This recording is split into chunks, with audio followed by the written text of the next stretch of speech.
नमस्कार, जोहार, जय भीम। आप देख रहे हैं संदीप बनके मीडिया। मैं हूं संदीप बनके। साथियों, आज 15 नवंबर 2023 है। आज ही के दिन भगवान बिरसा मुंडा का जन्म हुआ था 15 नवंबर 1875 को। और वह एक नाम ही नहीं, वह एक क्रांति के प्रतीक है। वह आदिवासियों के भगवान और जन नायक है। भगवान बिरसा मुंडा जी का जीवन एक संघर्षशील रहा, संघर्ष से भरा जीवन रहा। उन्होंने आदिवासियों की जल जंगल ज़मीन की लड़ाई लड़ी। 1 अक्टूबर 1894 को उन्होंने आंदोलन छेड़ा अंग्रेज़ों के खिलाफ़, और उन्हें अंग्रेज़ों ने बंदी बना लिया। वह बंदी नहीं बना सकते थे, लेकिन उनके ही कुछ साथी ने गद्दारी की और अंग्रेज़ी सत्ता से जाकर मिल चुके थे। और कुछ अंग्रेज़ों ने उन्हें लालच दिया। कुछ लालच की वजह से उन्होंने बिरसा मुंडा को पकड़वा दिया और अंग्रेज़ों ने उन्हें काल कोठरी में डाल दिया।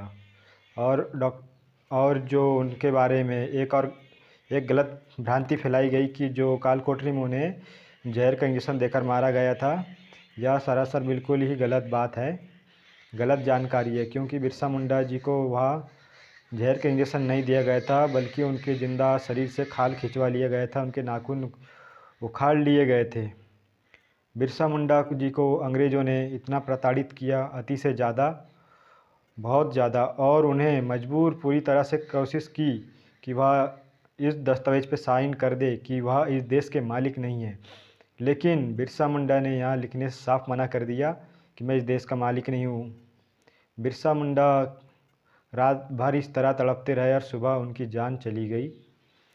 साथियों, 9 जून 1900 में बिरसा मुंडा की मृत्यु हुई, रात्रि को, सुबह।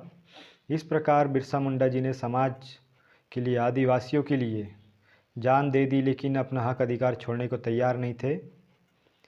उस भगवान बिरसा मुंडा के जन्मदिन पर आज भगवान बिरसा मुंडा जी को जन्मदिन की हार्दिक शुभकामनाएं, बधाई। आप सभी साथियों को बधाई, हार्दिक शुभकामनाएं। साथियों, ये बिरसा मुंडा जी का जीवन संघर्ष और उनके बारे में एक और गलत फहमी फैलाई गई है कि उनका जीवन कि घूमने फिरने में ही चला गया। वह घूमने फिरने में नहीं गया साथियों। उस समय संसाधन आज के जैसे नहीं थे। गाड़ी मोटरसाइकिल की पल में यहाँ चल जाए, पल में वहाँ चले जाए। उस समय जो समाज को जगाने का कार्य जो भी करते थे, उन्हें पैदल ही चलना पड़ता था, इस गांव से उस गांव। वहाँ मीटिंग लिया करते थे, वहाँ सभा बैठाला करते थे, और जन जागरूकता लाने के लिए उन्हें इस गांव से उस गांव चलना पड़ता था। और उन्होंने बहुत लंबा संघर्ष किया इस गांव से उस गांव चलकर, और एक ज़ोरदार संघर्ष किया। उसके बाद लंदन से आदिवासियों के लिए पर्सनल कानून बनकर आया, 5वीं 6वीं अनुसूची, जिसके तहत आदिवासी जनजाति क्षेत्रों में सरकार हस्तक्षेप नहीं करेगी। वहाँ पर शासन प्रशासन का किसी प्रकार का कोई कानून नहीं चलेगा। आदिवासी जनजाति क्षेत्र में आदिवासी अपना नियम कानून तय करेंगे, निर्धारित करेंगे कि उन्हें गांव समिति, ग्राम सभा, क्षेत्र कैसा चलाना है। लेकिन आज सरकार उनके जल जंगल ज़मीन पर हस्तक्षेप कर रही है, उनके संस्कृति कल्चर पर हस्तक्षेप कर रही है, उनसे जल जंगल ज़मीन छीनने जा रही है। वन्य अभ्यारण्य के नाम पर, टाइगर रिजर्व के नाम पर, बांध के नाम पर आदिवासियों को विस्थापन कर रही है, जबकि सरकार के पास यह पावर ही नहीं है। लेकिन सरकार सत्ता में बैठी हुई है जिन लोगों की, वह लोग नहीं चाहते कि आदिवासी लोग इस देश के मालिक बने रहे। उन्हें ज़मीन से पूरी तरह से बेदखल करने की पूरी तरह से कोशिश सरकार कर रही है, कांग्रेस की हो या बीजेपी की हो। और भी जो आदिवासियों की पार्टी है, वह भी इतनी सक्षम नहीं है कि आदिवासियों की जल जंगल ज़मीन को सुरक्षा दे सके। साथ ही उस समय टंट्या मामा बिरसा मुंडा ने जो संघर्ष किया, जो अपनी जल जंगल ज़मीन बचाने की, आज वैसा संघर्ष नहीं दिख रहा है। दादा सतीश पेंदाम ने बताया कि आज बड़े बड़े संगठन हो गए, पार्टियाँ हुई, लेकिन आदिवासियों की लड़ाई, आदिवासियों को बचाने की, उनकी संस्कृति कल्चर की, जल जंगल ज़मीन बचाने की लड़ाई आज कोई नहीं लड़ रहा है। दादा सतीश पेंदाम लगातार बिरसा ब्रिगेड से लगातार आदिवासियों को जन जागरूकता लाने के लिए कार्यक्रम कर रहे हैं। जगह जगह मीटिंगें, कार्यक्रम, रख कर उन्हें जागरूक करने की पूरी कोशिश और प्रयास कर रहे हैं।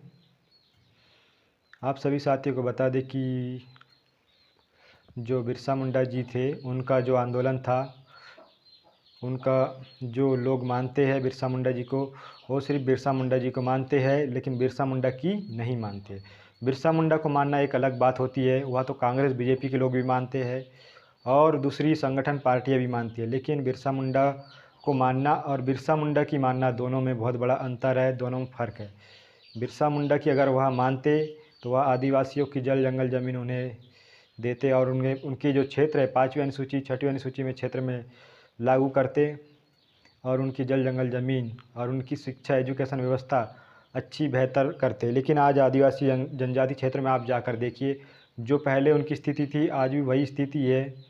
कांग्रेस बीजेपी ने इतना लंबा समय राज किया, लेकिन आदिवासियों का विस्थापन करती गई। आदिवासियों के जो जल जंगल ज़मीन है वह सुरक्षित नहीं है। आदिवासियों के बच्चों का आप जाकर देखिए, जो फटे पुराने कपड़े पहनते हैं और वह उनके गांव क्षेत्रों में स्कूल की बराबर व्यवस्था नहीं है, एजुकेशन की व्यवस्था नहीं है। आदिवासियों के बच्चे 12वीं पहुंच जाते हैं, फाइनल कर लेते हैं, लेकिन फिर भी वह अपने हक अधिकार नहीं जान पाते हैं। देश संविधान से चलता है, लेकिन आदिवासी जनजाति क्षेत्रों में जाकर देखिए, उन्हें पता ही नहीं कि देश संविधान से चलता है। और आदिवासियों को उनके महापुरुषों के बारे में जानकारी नहीं है। बिरसा मुंडा, टंट्या भील, रेंगा कोरकू, राजा भगत सिंह, रानी दुर्गावती, दलपत शाह, संग्राम शाह, ऐसे कई, रानोजी भांगरो, ऐसे कई महापुरुष हुए जो आदिवासियों के जल जंगल ज़मीन और अपनी सभ्यता संस्कृति कल्चर बचाने के लिए आजीवन पूरी लड़ाई लड़ते रहे। मरते मर गए, लेकिन अपनी लड़ाई अधूरी नहीं छोड़े। उन्होंने पूरा जीवन काल संघर्ष किया, लेकिन अपना मिशन कभी छोड़ा नहीं, कभी आदिवासियों का साथ नहीं छोड़ा। लेकिन आज कांग्रेस बीजेपी के लोग बिरसा मुंडा जी का पूजा करते हैं, टंट्या भील का पूजा करते हैं, रानी दुर्गावती का पूजा करते हैं, पूजते हैं, मानते हैं, लेकिन उनकी नहीं मानते हैं। साथियों, यह फ़र्क होता है, महापुरुषों को मानना और उनकी विचारों पर चलना और उनकी मानना, दोनों में बहुत बड़ा फ़र्क होता है। आदिवासी बहुत भोले भाले लोग होते हैं, उनके महापुरुष जो है, जो उनको फ़ायदा उठाना चाहती है, जो भी अन्य संगठन पार्टियाँ, वह उनके महापुरुषों की पूजा करते हैं, आरती करते हैं, फूल माला चढ़ाते, पुष्प अर्पण करते हैं। लेकिन उससे आदिवासी लोग खुश हो जाते हैं कि यह हमारे महापुरुषों को मानते हैं। लेकिन वह तो मानते तो है, लेकिन सिर्फ वोट बैंकिंग के लिए मांगते हैं। आज लड़ाई बदल चुकी है। आज आदिवासियों का वोट पाने के लिए यह पार्टी या संगठन ऐसा करती है, लेकिन जो आदिवासियों का मूवमेंट है, जो बिरसा मुंडा ने चलाया, टंट्या भील ने चलाया, रानोजी भांगरो ने चलाया, रेंगा कोरकू, राजा भगत सिंह जी ने और रानी दुर्गावती, दलपत शाह, संग्राम शाह ने जो आंदोलन चलाया, जो आदिवासियों के तिलका मांझी ने, सिद्धो कानू ने जो आंदोलन चलाया, उस आंदोलन के बारे में कोई भी पार्टी या कोई भी संगठन, कोई भी शिक्षा नीति सरकारी यह जानकारी बिल्कुल नहीं देती है कि उनका जो आंदोलन था किसके प्रति था। बिरसा मुंडा का आंदोलन दीकू लोगों के प्रति था। दीकू वह मुंडारी भाषा होती है। मुंडा, कोरकू, मवासी यह एक ही समाज के लोग हैं, लेकिन आज यह जातियों में काफ़ी ज़्यादा विभाजित है।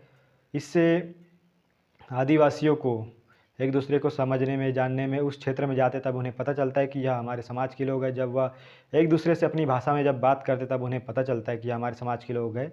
लेकिन सरकार इतने लंबे समय से कार्य कर रही है, लेकिन वह उन्हें यह बताना ज़रूरी नहीं समझती और ना ही बताना चाहती है कि यह लोग इतने सारे जो जातियों में बटे हुए, यह जातियों में बटे हुए लोग एक ही है, यह सरकार नहीं बताती है। साथियों, जो भी जानकारियाँ हैं मेरे तरफ से, जो भी मेरे पास जानकारी उपलब्ध थी, मैंने जानकारी शेयर की, और जो जानकारी जो भूल चूक हो गया होगा इसके लिए मैं माफ़ी क्षमा चाहूँगा। और इसी के साथ मैं अपने शब्दों को यहीं पर विराम देता हूँ। और एक महत्वपूर्ण बात कि जो आदिवासी जनजाति क्षेत्रों में देख कर आया हूँ, जो आदिवासी जंगल में रहते हैं वह अशिक्षित होते हैं और उन्हें पढ़ना लिखना नहीं आता, जिन्हें पढ़ना लिखना आता है वह शब्दों का अर्थ ही नहीं समझते हैं।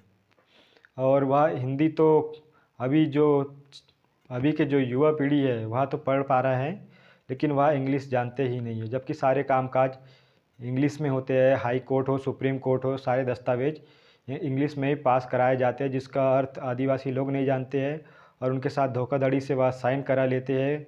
वह उन्हें कुछ और बताते हैं और कुछ और का कागजात होता है, इस प्रकार उनसे साइन करा लिया जाता है और उन्हें उनकी जल जंगल ज़मीन से बेदखल करने का कार्य सरकार करती है।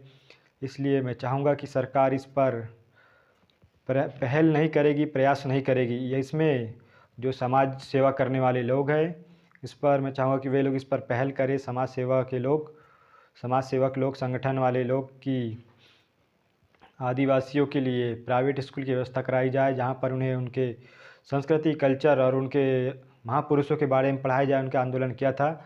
सरकारी स्कूलों से यह उम्मीद नहीं की जा सकती। सरकारी स्कूलों में यहाँ व्यवस्था सुविधा नहीं है, क्योंकि मैं खुद 12वीं तक पढ़ा हूँ। 12वीं तक में और आगे की क्लास में भी उनके बारे में ऐसी कोई जानकारी उपलब्ध नहीं है। साथियों, सभी साथियों को सेवा जोहार, नमस्कार, जय भीम, धन्यवाद। अगर आप संदीप बनकी मीडिया चैनल पर पहली बार आए तो चैनल को लाइक करें, सब्सक्राइब करें, शेयर करें, कमेंट करें।